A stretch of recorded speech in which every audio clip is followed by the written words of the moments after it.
नमस्कार साथियों, स्वागत है आप सभी का आपकी अपनी पाठशाला पर। मैं हूं अंकित अवस्थी। हाल ही में भारत सरकार ने 4 नए श्रम कानून लागू कर दिए। होते क्या हैं श्रम कानून? क्या जरूरत थी? क्या आज तक कोई श्रम कानून नहीं थे? अगर श्रम कानून लागू किए हैं तो इनकी वजह से क्या फर्क पड़ जाएगा? और अगर फर्क नहीं भी पड़ रहा है तो फिर जरूरत क्या थी? और अगर श्रम कानून लागू किए हैं तो फिर लोग विरोध में क्यों हैं? आज के सेशन में सबका जिक्र करेंगे। तो चलिए शुरू से शुरू करते हैं। सबसे महत्वपूर्ण जानकारी ये कि हमारे देश में जिस भी तरह का कोई व्यक्ति कार्य कर रहा है, श्रम कर रहा है, उसे किसी ना किसी कार्य क्षेत्र में काम करते हुए कार्य के अंदर सुरक्षा की आवश्यकता अगर हो, तो सरकार आपका विचार कर रही है। बस इसी को ध्यान में रखते हुए श्रम कानून लाए गए। आप किसी फैक्ट्री में काम कर रहे हैं, आप किसी मीडिया में काम कर रहे हैं, आप कहीं पे पढ़ाई-लिखाई से संबंधित काम कर रहे हैं, आप कुछ भी काम कर रहे हैं, श्रमिक अगर हैं, तो श्रमिकों के अपने अधिकार हैं और श्रमिकों के अधिकारों की सुरक्षा करने के लिए सरकार चिंतित रहती है। उन्हें लगता है कि श्रमिक यूथ भी हो सकता है, महिलाएँ भी हो सकती हैं, वयस्क पुरुष भी हो सकते हैं, वृद्ध भी हो सकते हैं। सरकार उनके लिए क्या तरीके बनाए ताकि काम करने के बाद उनकी सामाजिक सुरक्षा बनी रहे और समाज में जब वो हैं, उस समय भी उनके जीवन में किसी तरह की बाधाएँ ना रहें। बस इन्हीं को ध्यान में रखते हुए भारत सरकार ने 4 श्रम कानून लागू कर दिए। आपके दिमाग में पहला प्रश्न आएगा, सर कानून लागू करने से पहले कानून बनने होते हैं, कोड्स बनने होते हैं, कब बने थे, ये क्या हुआ, कैसे हुआ? तो यहाँ पर आज मैं आपको न्यू लेबर लॉज़ के बारे में बताने जा रहा हूँ, जिनके बारे में है न्यू लेबर लॉज़, जिनके चलते भारत में आने वाले समय में सरकार का मानना है कि ईज़ ऑफ डूइंग बिज़नेस होगा, यानी कि काम करने वाले जो लोग हैं, बिज़नेस करने वाले जो लोग हैं, उन्हें लाभ होगा। आप पूछेंगे कानून की बात कर रहे थे अभी आप लेबर्स के लिए, लाभ होगा बिज़नेसमैन को, ये कौन-सी लाइन है? बिल्कुल ऐसे ही कि सरकार का मानना है कि जब लेबर अच्छे से उपलब्ध होंगी, लेबर सुरक्षित होंगी, उनके हितों का ख़्याल रखा जाएगा, वर्क फोर्सेस को भी राइट्स मिलेंगे, तो व्यवसाय करने में सरकार का मानना है कि आसानी होगी। इस थीम के साथ में लेबर लॉज़ लाए गए। ठीक है साहब? हमारे देश के अंदर 29 लॉज़ पहले थे, उन्हें 4 कोड में कोडिफ़ाई कर दिया गया है और इन 4 कोड में अलग-अलग तरीके से इन्हें कोडिफ़ाई किया गया है। The code of wages, industrial relation code, the social security code, occupation safety, health and working condition code. मतलब ये बात है कि पहले 29 कानून हुआ करते थे, उनको 4 में बदल दिया गया है। इसी बात को बताते हुए अब आपके दिमाग में कॉमन सा प्रश्न यहाँ पर एग्ज़िस्ट कर सकता है और वो ये है कि सरकार ने ये जो 4 नए कोड बनाए हैं, एक में लिखा है code on waste 2019, industrial relation code 2020, ये इनके ऊपर डेट तब की डली है और लागू अब हो रहे हैं। असल में ये बन पहले ही चुके थे, सही बात है, बन पहले ही चुके थे, इतने दिन से लागू नहीं हो पा रहे थे। क्यों नहीं हो पा रहे थे? हमारे देश में ऐसे ही किसानों से संबंधित भी कानून बने थे, लेकिन किसानों से संबंधित कानून जैसे लागू किए गए, प्रोटेस्ट होने शुरू हो गए। यहाँ पर सरकार को डर ये था कि किसान के बाद अगर मज़दूर भी नाराज़ हो गया, क्योंकि काम ये है कि मोमेंटम अगर अपोज़िशन ने ये बना दिया कि ये मज़दूरों के खिलाफ भी है, तो बहुत सारी चीज़ें अटक जाएँगी। तो कानून बन पहले ही गया था, कोड पहले ही बन गया था, लागू नहीं हुआ था। तो उस डेट के बाद लागू अब हो रहा है जिसके ज़िक्र में आप आज हैं। यहाँ पर सरकार का मानना है कि इससे ओवरटाइम वेतन, न्यूनतम मज़दूरी, महिलाओं को बराबरी, ये सब चीज़ें यहाँ पर दी जाएँगी, ऐसी सरकार की मंशा है।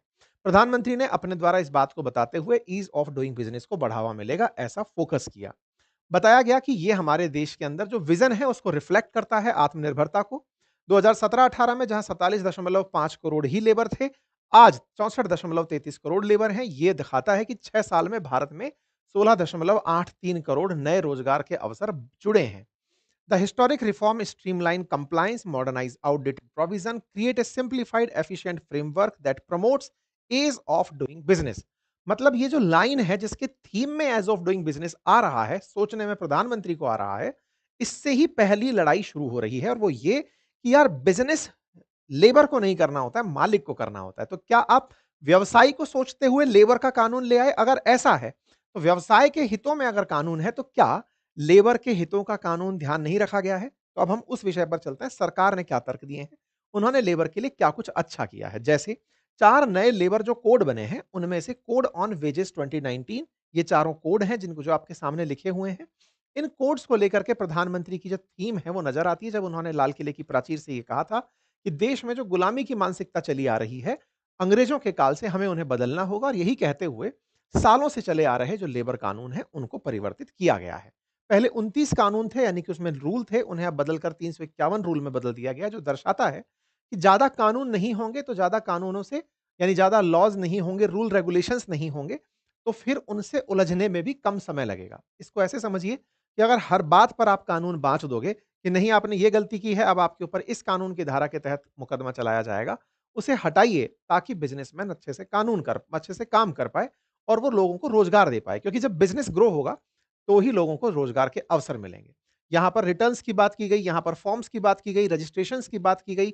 बताया गया कि बहुत सी चीज़ों को बहुत सुगम कर दिया गया है। मतलब एक तरीके से इतना तार्किक कर दिया गया कि ये जो इतना सारा काम था, अब वो इतने से काम में सिमट गया है। यही कहते हुए लेबर रिफ़ॉर्म किए गए हैं। अगर उद्देश्य पूछा जाए तो सिम्प्लिफाइड कंप्लायंस करना, स्ट्रीमलाइनिंग एनफोर्समेंट में करना और मॉडर्नाइज़ेशन देना नए कानूनों का ये इनका उद्देश्य है। जैसे अगर बात की जाए माइन्स के अंदर काम करने वाले लेबर्स की, तो उनको एक्सीडेंटल कंपनसेशन की बात की गई है, वर्किंग सेफ्टी की बात की गई है, हेल्थ सेफ्टी की बात की गई है और तो और उनके लेबर आवर्स की बात की गई है। 8 से लेके 12 घंटे तक काम कराया जा सकता है। यहाँ पर एक बड़ी बहस हो सकती है। सरकार 8 से लेकर 12 घंटे की बात कर रही है और 12 घंटे काम का मतलब हुआ अगर आप 72 घंटे की वर्किंग साइकिल की बात कर रहे हैं, अगर 6 दिन की बात कर रहे हैं। सरकार ने लेकिन यहाँ पर मेंशन किया कि 48 घंटे पर वीक का आप काम ले सकते हैं। इससे ज़्यादा अगर आप काम देते हैं तो फिर आपको काम के लिए डबल वेजेस देने पड़ेंगे, यानी कि ओवरटाइम पर डबल वेजेस का प्रोविज़न यहाँ पर रखा गया है। ऐसे ही जो हज़ार्डस कंडीशन में काम करने वाले हैं, यानी गहरी माइन्स में काम करने वाले जो लोग बाग हैं, उनके लिए सेफ्टी स्टैंडर्ड्स, नेशनल स्टैंडर्ड्स ये सब डिसाइड किए गए हैं और सबसे बड़ी बात जो की गई है वो ये कि महिलाओं के साथ डिस्क्रिमिनेशन ना किया जाए। ये ना कहा जाए कि ये काम महिलाएँ कर सकती हैं, ये काम पुरुष कर सकते हैं। ऐसा ना रखा जाए। महिलाएँ और पुरुष दोनों काम कर सकते हैं। ये बात यहाँ पर जानना ज़रूरी है। इसी के साथ-साथ टेक्सटाइल वर्कर के लिए मतलब महिलाओं को कार्य क्षेत्र में समानता देने की बात की गई है। ऐसे ही टेक्सटाइल सेक्टर के अंदर भी प्रोविज़न रखा गया है और तो और कई ऐसे फील्ड हैं जहाँ पर फ्रीलांसर लोग काम करते हैं, जैसे पत्रकारिता। पत्रकारिता में बहुत ही दिक्कत ये होती है कि जो अ ग्राउंड रिपोर्टिंग करने वाले जो पत्रकार हैं, कई फ्रीलांसर पत्रकार मार्केट में उपलब्ध होते हैं, जो कि बाइट्स उपलब्ध कराते हैं, उतना भर का उनको पैसा मिल जाता है। भले ही वो किसी बड़े ब्रांड के साथ जुड़े हों, उनकी जो बाइट्स उठाई जा रही हैं, उसके हिसाब से उन्हें पेमेंट्स मिलता है। तो इस तरह के जो स्ट्रिंगर पत्रकार होते हैं, इन्हें कभी वर्क में सिक्योरिटी नहीं रहती।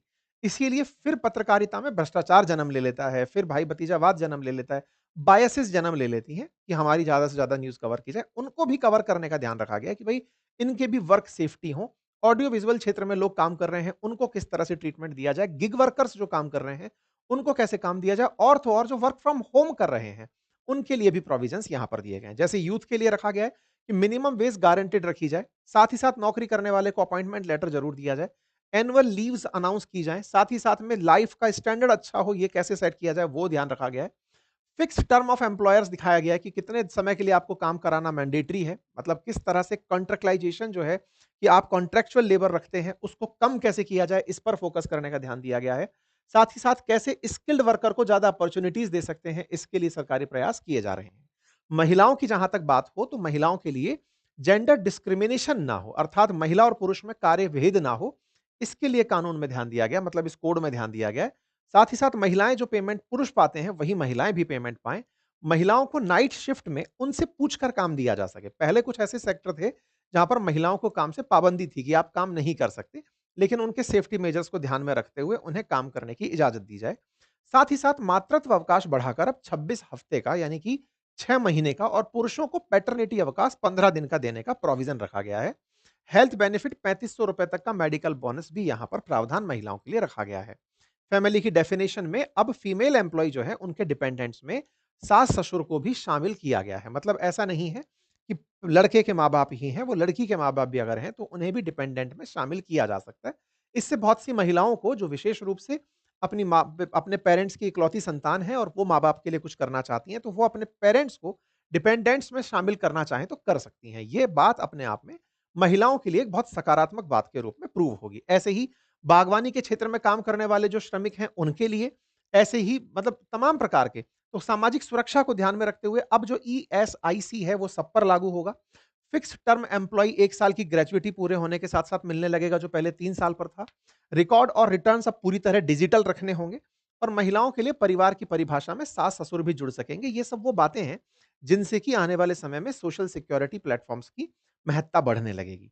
श्रमिकों के लिए सरकार का ये मानना है कि आने वाला समय हमने लोगों को ध्यान में रख कर के काम किया। तो ये सारी बातें जो मैंने आपको बताई, वो मैंने स्टार्टिंग में आपको बोलकर बता दी। अब एक फैक्ट यहाँ पर और है जिसकी वजह से थोड़ा-सा इंटरेस्टिंग पार्ट आपको समझना चाहिए और वो ये है मतलब इसमें काफ़ी सारे विरोध हो रहे हैं, मैं इसको एक पेज पर लेकर चलता हूँ। जो तमाम बातें हैं, जैसे कि मिनिमम वेज देना या फिर इस तरह से ध्यान रखना कि वेजेस किस तरह से यूनिवर्सल एक जैसी हों, इनके साथ-साथ एक जो सबसे बड़ा दिक्कत आ रहा है वो ये कि पहले ऐसा होता था कि अगर आपको नौकरी से लोगों को निकालना है या अपना काम-धंधा बंद करना है, तो काम-धंधा बंद करने के लिए जो एम्प्लॉइज़ की लिमिट थी, वो 100 थी। आप काम को बंद करने से पहले पूछते थे सरकार से, सरकार अगर आपके पास 100 कर्मचारी काम कर रहे हैं, तो आप अपना धंधा बंद नहीं कर सकते। सरकार उसके ऊपर सख्ती रखती थी। उस संख्या को बढ़ाकर अब 300 कर दिया गया है। इससे लेबर संगठन विरोध में उतर आए हैं। ऐसा क्यों? कि अब श्रमिकों की संख्या 300 तक भी किसी को टेंशन नहीं देगी। टेंशन नहीं देगी मतलब किसी को मन कर गया कि नहीं मुझे फैक्ट्री बंद करनी है, वो बंद करके चला जाएगा। इस ऑब्लिगेशन से काम नहीं करेगा कि मुझे श्रमिकों के लिए फैक्ट्री चलानी है। आप पूछेंगे कि साहब हर आदमी को अपने लिए चलानी होती है, नहीं। हमारे देश के कानून कहते हैं कि अगर 300 से ज़्यादा अगर आपके पास कर्मचारी काम कर रहे हैं, तो फिर आपको उनके लिए कर्मचारियों के लिए काम करना है। मतलब असल में ये समझिए कि अब आप कंपनी बंद नहीं कर सकते। बंद करने पर आपके ऊपर कई तरह की सख्तियाँ हो जाएँगी। तो यहाँ पर वो नियम 100 से 300 का कर दिया गया है। दूसरा जो इंस्पेक्टर राज है उसको कम कर दिया गया। एक तरीके से ये समझिए कि अब आपको कानूनी रूप से प्रताड़ित नहीं होने दिया जाएगा। सरकार आपके सपोर्ट में रहेगी। आपको पहले नोटिस दिया जाएगा, गिरफ्तारी नहीं होगी। 30 दिन का मिनिमम नोटिस पीरियड सर्व करना होगा। आपके पास कोई कमी है अगर उसे पूरा करने का आपको मौका दिया जाएगा। ऐसे करके मतलब लेबर के साथ-साथ जो मालिक है ना, उसके लिए भी ये कानून फ्रेंडली कर दिया गया है। क्योंकि होता क्या है कि लेबर लॉज़ के चलते बहुत बार फैक्ट्री मालिकों को बहुत प्रताड़ित किया जाता है, एम्प्लॉयर्स को बहुत प्रताड़ित किया जाता है। ऐसा सरकार का भी ऑब्जर्वेशन रहा है और बहुत से सामाजिक संगठनों का भी ऐसा मानना रहा है। लेकिन इसमें एक दिक्कत कहाँ पर आई? दिक्कत यहाँ पर आई कि अब फैक्ट्री के अंदर अगर किसी को हड़ताल करनी है, तो हड़ताल करने के लिए पहले उसे 15 दिन पहले बताना होगा कि हम इस बात के लिए अलग होना चाहते हैं। और तो और जो हड़ताल करने वाले लोग हैं, वो कम से कम संख्या में 51% होने चाहिए, जो अपनी बात के लिए हड़ताल करने वाले हो। तो इस तरह से जो श्रम कानून है, उसको ये दबाता हुआ फ़ील होता है कि भई जब फैक्ट्रियों में काम करने वाले वर्कर्स हैं, अब वो प्रोटेस्ट नहीं कर पाएँगे। सरकार का कहना है 15 दिन पहले इन्फॉर्म करो ताकि काम ना अटके और दूसरा, आपको अपनी बात रखने से पहले 15 दिन पहले इन्फॉर्म करना होगा। इस तरह के प्रोविजंस यहाँ पर रखे गए हैं। तो एक तरह से ये समझने की आवश्यकता है कि यहाँ पर कानून जो है वो सरकार ने अपने साथ-साथ उन लोगों के लिए भी बढ़ा दिए हैं जो एक तरीके से समझिए कि कंपनी चला रहे हैं, उनके लिए भी फैसिलिटेशन में कानून दे दिए हैं। यही कारण है कि इस पर प्रतिक्रिया मज़दूर संगठनों की तरफ से आना शुरू हो गई। उनका मानना है कि आप तो 8 से 12 घंटे कह के 12 घंटे तक के काम की अनुमति दे रहे हो, कुछ नहीं होगा।